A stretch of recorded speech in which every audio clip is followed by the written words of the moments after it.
Во близина на Самуилова тврдина се уништува шумата и се прави пат, реагираат жителите.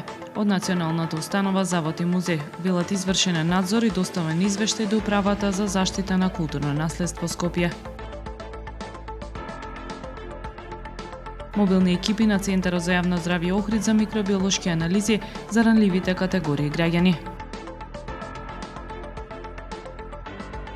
Вреден подарок од Здравко Тупаре за Охрид, богатата историја на водените спортови со пловни објекти преточена во книга.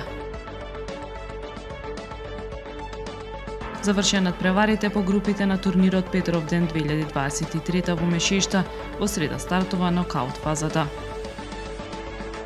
Времето утре претпладне сончево, попладне со дожд и температура до 29 степени. Следевте една минута вести на Охрид Нјуз.